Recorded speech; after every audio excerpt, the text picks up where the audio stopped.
अस्सलामुअलैकुम everyone, welcome to Excel training module 5। इस module में हम कुछ लॉजिकल और कंडीशनल फंक्शंस की बात करेंगे, जिसमें if, nested if plus and, if plus और, स्विच फंक्शन शामिल हैं। और इसके अलावा हम बात करेंगे count if, average if, sum if, और उसके साथ साथ इनके इफ्स वर्जन को भी डिस्कस करेंगे कि मल्टीपल कंडीशनल बेस के ऊपर किस तरह से हम काउंट लगा सकते हैं, एवरेज और सम लगा सकते हैं।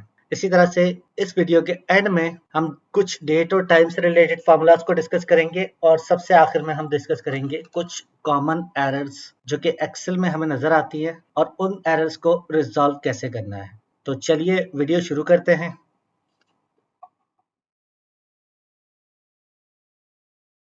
In this video, we are going to look at if formula in Excel. If formula in Excel is a logical formula, and all logical formulas in Excel are based on simple if and then statements. Let's have a look at to some examples about if and then. Like if it's raining, then bring an umbrella. If it's sunny, then bring sunglasses. If it's sunny and it's summer, skip work and go to beach. ये कुछ examples हैं जिससे हम Excel से basically बात कर रहे होते हैं. Basically, it just says, hey Excel, if this statement is true, return this value. Otherwise, return something else. यानी हम एक्सेल को कोई भी कंडीशन देते हैं और उस कंडीशन की बेस पे हम उसे कमांड देते हैं कि अगर ये कंडीशन ट्रू हो जाए तो ये कर लो, अदरवाइज कुछ और कर लो। So that is a simple logic behind if functions in Excel. Before going to the Excel sheet, let's talk about syntax of if function. If function के सिंटैक्स में अगर हम टाइप करते हैं इज इक्वल टू इफ, तो हमसे वो तीन चीजें पूछता है: logical test, value if true and value if false.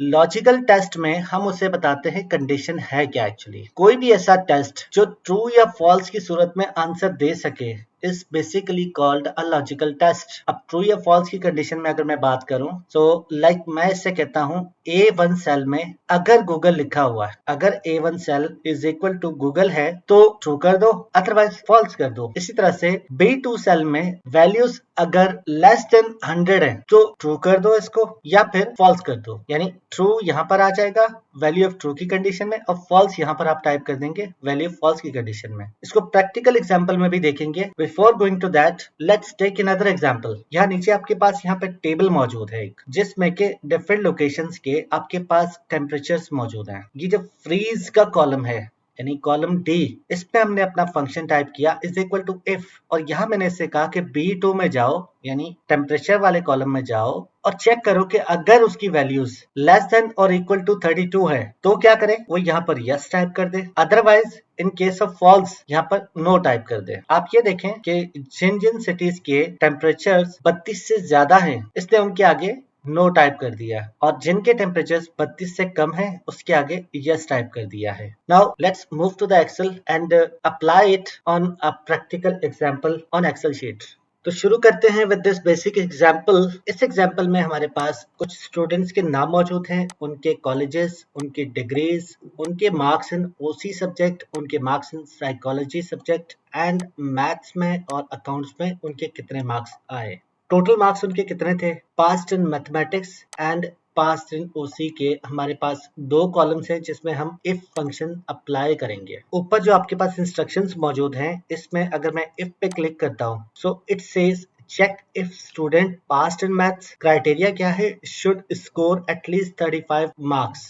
तो हमारे पास एक क्राइटेरिया है कि मैथमेटिक्स में यानी इस कॉलम में वो तमाम स्टूडेंट जिनके मार्क्स 35 से ऊपर हैं वो पास हैं, बाकी सब फेल हैं। इसके लिए मैं टाइप करता हूँ इज इक्वल टू, टाइप करते ही एक्सेल की और मेरी बातचीत शुरू हो चुकी है। एक्सेल मुझे बता रहा है कि अगर आप इफ टाइप करेंगे तो इफ करता क्या है, checks whether condition is met and return one value if true and another value if false. तो ये मुझे अपने डिस्क्रिप्शन खुद बता रहा है। मैंने कहा ठीक है प्रोसीड करो। मैंने टैब प्रेस किया एंड उसके बाद इसका ब्रैकेट ओपन हो गया और ये अपना पूरा सिंटेक्स लेकर मेरे सामने आ गया बातें करने के लिए। ये मुझसे पहली चीज कह रहा है ठीक है, आपकी रिक्वायरमेंट पूरी हो जाएगी अगर आप मुझे लॉजिकल टेस्ट बता दें कि कहाँ से किस चीज को मैच करना है। सो मेरा लॉजिकल टेस्ट ये है कि मुझे मैथ्स के अंदर नंबर्स को चेक करना है कि अगर वो 35 से ऊपर है या 35 से नीचे है। तो मैंने इसको रेफरेंस दिया कि ये मैथ के नंबर का रेफरेंस ले लो, यानी F10। अब इसको चेक करो, अगर ग्रेटर देन है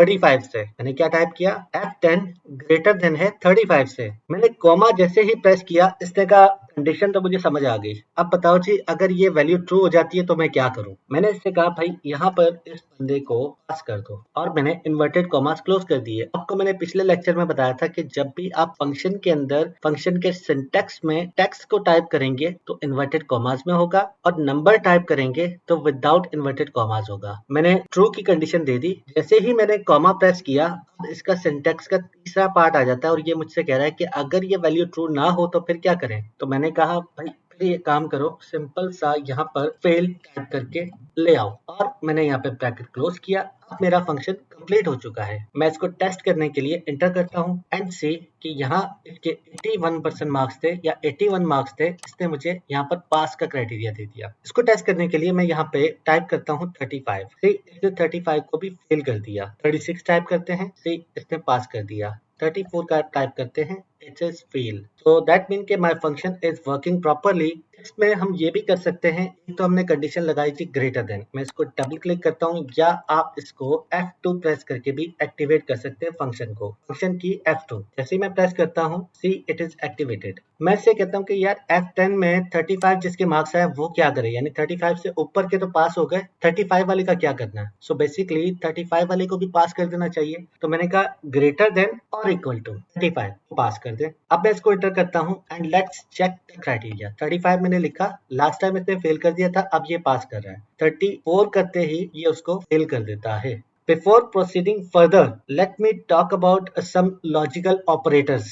अब ये लॉजिकल ऑपरेटर्स क्या चीज है, इसके लिए हम शीट के राइट पे आ जाते हैं। सबसे पहला लॉजिकल ऑपरेटर है इज इक्वल टू साइन, उसके बाद दूसरा है नॉट इक्वल टू। ये जो दो साइन हैं ये न्यूमेरिकल डेटा पे भी काम करते हैं एंड साथ ही साथ ये टेक्स्ट डेटा पे भी काम करते हैं। यानी अगर मेरी कोई लॉजिक ऐसी है जो कि मैं कहूँ कि यार अगर इस सेल के अंदर कोई टेक्स्ट लिखा हुआ है तो इज इक्वल टू या नॉट इक्वल टू आ सकता है, लेकिन अगर मेरे पास सिर्फ न्यूमेरिक डेटा और मैं ग्रेटर देन या लेस देन की भी कंडीशन लगा सकता हूँ तो मेरा अगला ऑपरेटर होगा ग्रेटर देन, उससे अगला ऑपरेटर है लेस देन, उसके बाद है लेस देन इक्वल टू और ग्रेटर देन इक्वल टू। ये मेरे पास 6 लॉजिकल ऑपरेटर हैं, जिसमें से ये जो 4 हैं ये basically only for the numerical data है, और बाकी ये जो ऊपर वाले दो हैं ये आपके टेक्स्ट डेटा के लिए भी यूज हो सकते हैं। इसको आप टेक्स्ट डेटा में यूज कर सकते हैं। सो अगर आपने ये लॉजिक समझ ली कि आपका लॉजिकल टेस्ट किस बेस पे होगा, तो फिर आप याद रखें कि इफ का फंक्शन आपके लिए सिर्फ हलवा है।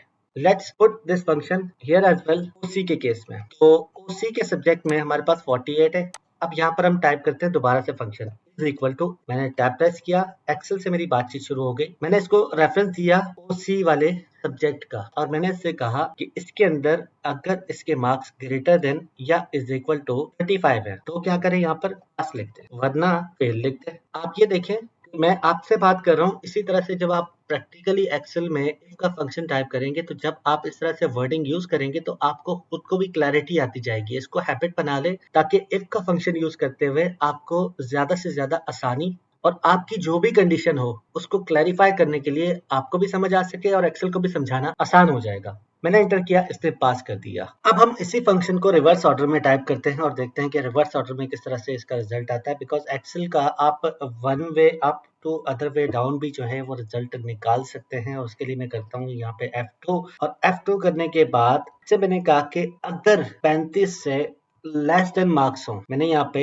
Is equal to greater than की जगह 35 से लेस देन मार्क्स टाइप किए, और इस पे मैंने कहा कि अगर ये ट्रू हो जाती है कंडीशन तो यहाँ फेल कर दो, और वरना यहाँ पर आप इस बंदे को पास कर दो। इस कंडीशन में और उस कंडीशन में सिर्फ लेस देन और ग्रेटर देन का फर्क है, और हमने ट्रू और फॉल्स की कंडीशन के बेस पे अपने रिमार्क्स को रिवर्स ऑर्डर में टाइप कर दिया। मैं इसको एंटर करता हूँ। अब इस सूरत में भी ये मेरा जो फॉर्मूला है ये मुझे एक्यूरेट रिजल्ट प्रोवाइड करेगा। यहाँ पे मैं 34% मार्क्स देता हूँ तो ये यहाँ पर मुझे फेल टाइप करके देता है, और अगर मैं इसको 35 मार्क्स देता हूँ तो सी इसने यहाँ पे पास टाइप कर दिया। That mean it is working as per requirement मैंने इसको ड्रॉप डाउन कर दिया टिल द लास्ट रो तमाम स्टूडेंट्स के लिए। F2 करके मैं इस फंक्शन को एक्टिवेट करता हूँ एंड आई वांट टू सी कि यहाँ पर D10 का क्राइटेरिया लगा हुआ है कि D10 में अगर वैल्यू 50 या उससे ज्यादा हो तो उस सूरत में ये उस स्टूडेंट को पास कर दे, अदरवाइज उस स्टूडेंट को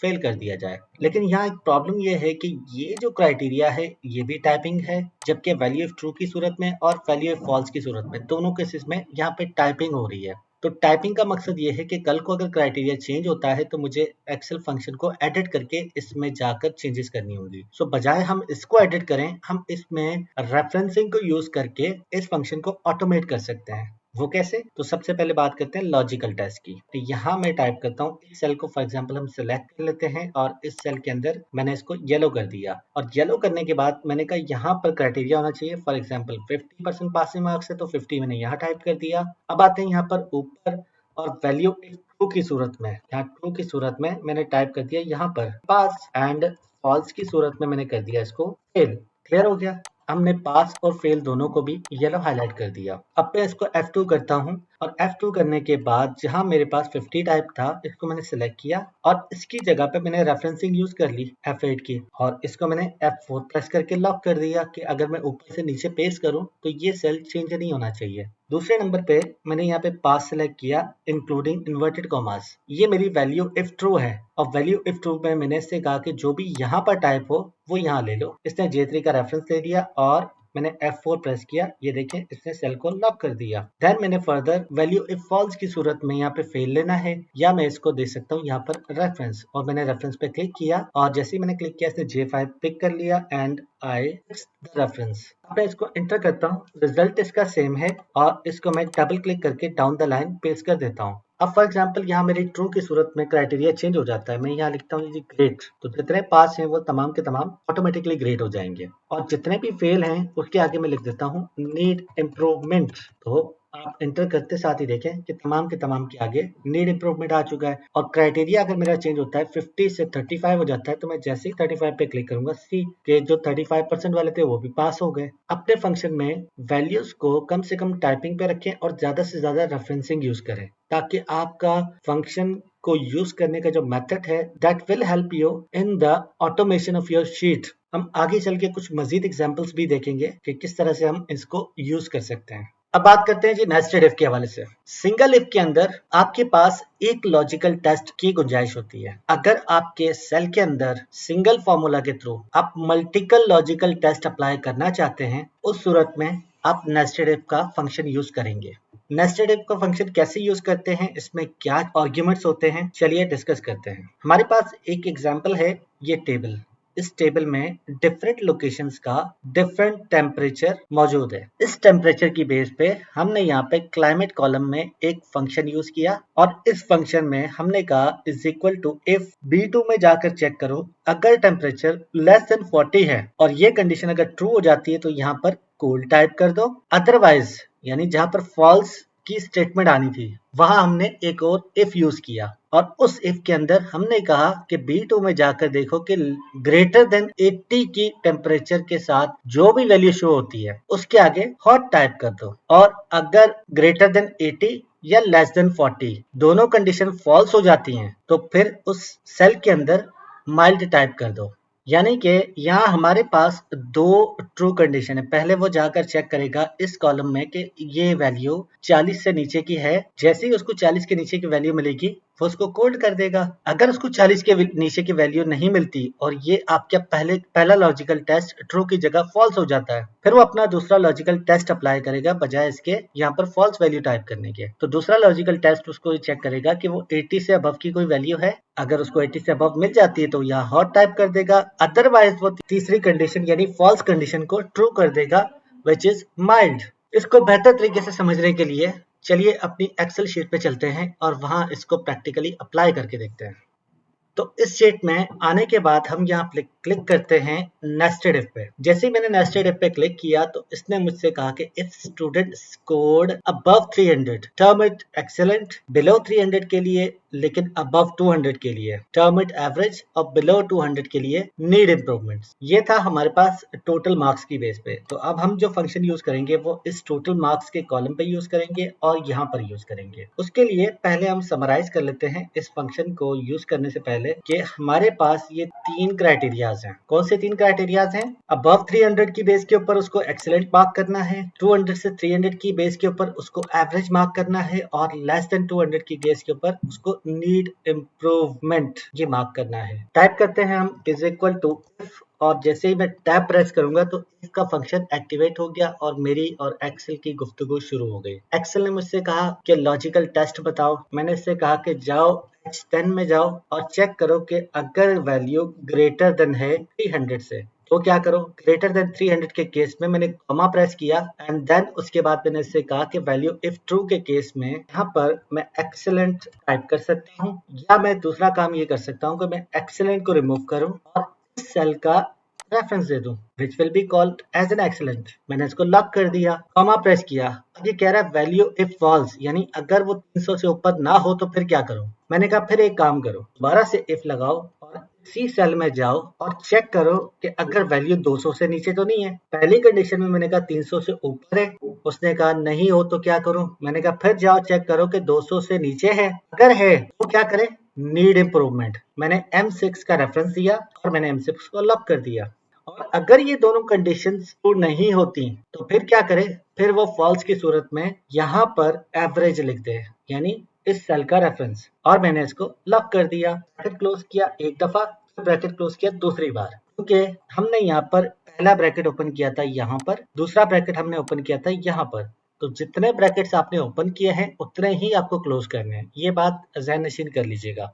मैं इसको एंटर करता हूं एंड सी कि इसने पहले केस में मुझे 197 का रिजल्ट दिया है नीड इम्प्रूवमेंट की शक्ल में। इसको हम डबल क्लिक करके पेस्ट कर देते हैं एंड सी कि इसने एवरेज दिया, एवरेज, नीड इम्प्रूवमेंट, एवरेज और ये रहा एक्सीलेंट। क्यों कि ये वैल्यू 300 से ऊपर जा रही है, बाकी तमाम वैल्यूज नीड्स इम्प्रूवमेंट या एवरेज की सूरत में हमारे सामने डिस्प्ले हो रही हैं। सो ये तो थी एक एग्जांपल। अब हम चलते हैं एक और एग्जांपल को चेक करते हैं। यहाँ मैं आ गया लॉजिकल टेस्ट के एक न्यू शीट के ऊपर। यहाँ फील्ड फोर्स का एक क्राइटेरिया, इंसेंटिव क्राइटेरिया, जिसमें स्लैब 1 के अंदर अगर किसी लड़के ने 90% सेल्स वर्सेस टारगेट अचीव किया तो उसे 200 रुपए बोनस मिलेगा। अगर उसने 95% अचीव कर लिया तो 300 रुपए बोनस हो जाएगा, लेकिन 90 से लेकर 94% तक उसको 200 ही मिलेगा। इसी तरह से 100% अगर अचीव करेगा तो 500 उसको मिलेगा। सिमिलरली अगर 105 तक पहुंचेगा तो 800 और 110 क्रॉस करेगा तो उसका 1200 का अपर कैप लग गया इसके ऊपर। तो ये मेरे पास 5 डिफरेंट कंडीशंस हैं। इसको हम नेस्टेड इफ से कैसे करेंगे वो मैं आपको समझाता हूँ, फिर उसके बाद हम इसको और कौन से तरीकों से कर सकते हैं वो भी डिस्कस करते हैं। सबसे पहले मैं यहाँ टाइप करता हूँ is equal to if, press किया। इसने कहा लॉजिकल टेस्ट क्या है। मैंने कहा यार लॉजिकल टेस्ट ये है कि यहाँ पर जाओ इस सेल में यानी E5 में जाओ और चेक करो कि E5 में जो वैल्यू है अब वो greater than is equal to 110% है। अगर तो वो 110% के इक्वल टू या ग्रेटर देन है तो फिर क्या करो कि ये 1200 उसके आगे पेस्ट कर दो और मैंने इसको F4 करके लॉक कर दिया। जरूरी नहीं कि आप इसको लॉक करें क्योंकि यहाँ पर हमारा फंक्शन नीचे पेस्ट नहीं हो रहा। मैंने कॉमा प्रेस किया। इसने कहा अगर वो वैल्यू इक्वल टू या ग्रेटर देन 110% ना हो तो क्या करो। मैंने कहा अब की बात तुम ये करो कि चेक करो कि अगर वो वैल्यू 110% के इक्वल नहीं है तो चेक करो कि E5 में जो वैल्यू है इज इट ग्रेटर देन और इक्वल टू 105%। ये दूसरी कंडीशन दे दी। अगर तो वो 105% है तो मैंने यहाँ कॉमा प्रेस किया और मैंने कहा 800 उसको इंसेंटिव दे दो वैल्यू ऑफ ट्रू की सूरत में। इससे फिर कहा कि अगर वो 110 से ऊपर भी नहीं है, 105 से ऊपर भी नहीं है या 105 भी नहीं है तो फिर क्या करूं। मैंने कहा भाई एक काम करो कि नेक्स्ट लॉजिकल टेस्ट यूज करो। नेक्स्ट लॉजिकल टेस्ट क्या है कि इसी सेल में चेक करो यानी E5 में ही चेक करो कि अगर value greater than is equal to 100% है, अगर तो 100% के बराबर निकल आए या 100 से अबव हो फिर उसके आगे 500 प्रेस कर दो, यानी कि C6 की वैल्यू उठा लो। इसने फिर कहा अगर ये ना हो तो फिर क्या करो? मैंने कहा फिर से जाओ और एक नया क्राइटेरिया लगाओ, और मैंने यहाँ पर E5 का रेफरेंस दे दिया। E5 का रेफरेंस दिया ग्रेटर देन इक्वल टू। अब की बार मैंने इससे कहा कि यार चेक करो 95% से इक्वल या अबव वैल्यू है, कॉमा प्रेस किया। अगर है तो फिर क्या करो? फिर आप यहाँ पर C5 के अंदर से जो भी नंबर लिखा हुआ है वो इंसेंटिव या बोनस इस बंदे के आगे यहाँ पर पेस्ट कर दो। फिर भी अगर मुझे एक्सेल कहता है कि यार अब अगर ये वाली कंडीशन ट्रू ना हो तो फिर मैं क्या करूं? मैंने कहा भाई ठीक है, एक और एफ लगा लो। इस दफा काम ये करो कि E5 में जाओ और चेक करो greater than equal to value अगर 90% के बराबर है या इससे ऊपर है तो क्या करेगा? तो यहाँ से उसका इंसेंटिव उठा लो। इसने कहा कि भाई अब सारी कंडीशन यानी 110 से ऊपर भी नहीं है, 105 भी नहीं है, उससे ऊपर भी नहीं है, 100 से ऊपर भी नहीं है, 95 से ऊपर नहीं है, 90 से ऊपर नहीं है, अब क्या करूं? मैंने कहा भाई कुछ ना करो, यहाँ पे 0 टाइप कर दो, क्योंकि अब मेरे पास तमाम कंडीशन फुलफिल हो चुकी हैं। ये मेरे पास 5 स्लैब थे, मैंने 1F 2F 3F 4F और 5F यूज कर लिए। पांचों फ्लैग अगर इनमें से कुछ भी ट्रू होगा तो यहाँ पर उठ के आ जाएगा, लेकिन अगर पांचों ही कंडीशन में ये ट्रू नहीं हो रहा तो फिर भाई ये काम करो, फॉल्स की सूरत में इसके आगे 0 प्रेस कर दो कि भाई इसको कोई इंसेंटिव नहीं मिलेगा। यानी अगर 90 से नीचे होगी परसेंटेज तो उसका इंसेंटिव परसेंटेज कुछ नहीं होगा। अब मैं इसको क्लोज करता हूँ। देखिए मैंने इफ कितने ओपन किए? 5 इफ ओपन किया। तो मैं यहाँ पे 1 2 3 4 5 दफा ब्रैकेट क्लोज करूंगा, तब जाके मेरा फंक्शन बंद हो जाएगा। मैं इसको एंटर करता हूँ और देखते हैं। ये देखें इसमें 105 टाइप है और इसने 800 की वैल्यू उठा ली है। अगर मैं 104 करता हूं तो देखिएगा ये 500 की वैल्यू उठा रहा है, बिकॉज इसका 105 वाला स्लैब अचीव नहीं हुआ। 104 की सूरत में ये 100 वाले इंसेंटिव के लिए एलिजिबल है। इसी तरह से अगर ये 99 होगा तो 100 वाले के लिए अचीवमेंट ये एलिजिबल नहीं है, 95 वाले के लिए एलिजिबिलिटी हो जाएगी। और सिमिलरली अगर मैं इसको 89 करता हूं तो ये सिफर प्रेस करता है, और अगर मैं 111 करता हूं तो ये 110 वाला इंसेंटिव उठा के लाएगा। इससे ऊपर चाहे वो 150 पे ले जाए, उसको 1200 से ऊपर नहीं मिलेगा। ये तो था नेस्टेड इफ के थ्रू इसका सोल्यूशन। हमारे पास दो फंक्शन और हैं जिसके थ्रू हम इसको सॉल्व कर सकते हैं इस केस के अंदर, बिकॉज मेरे पास अपना एक टेबल मौजूद है। तो हम यूज करते हैं यहाँ पर सबसे पहले वी लुकअप। वी लुकअप की सूरत में मैंने इससे कहा कि यार लुकअप वैल्यू क्या है, ये वाली, टेबल एरे कौन सा है? मैंने कहा भाई ये इस कॉलम में सर्च करो और इस कॉलम से वैल्यू लानी है। दोनों को सिलेक्ट कर लिया।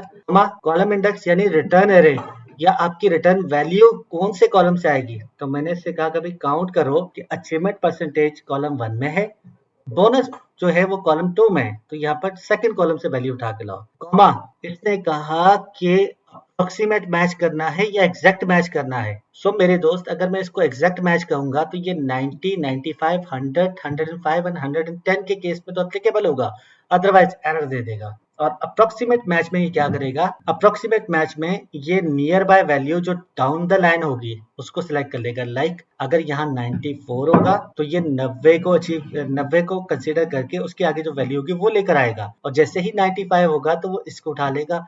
इसी तरह 99 तक वो इस 300 को ही उठाएगा, और जैसे ही 100 वैल्यू हो जाएगी ये 500 उठा लेगा।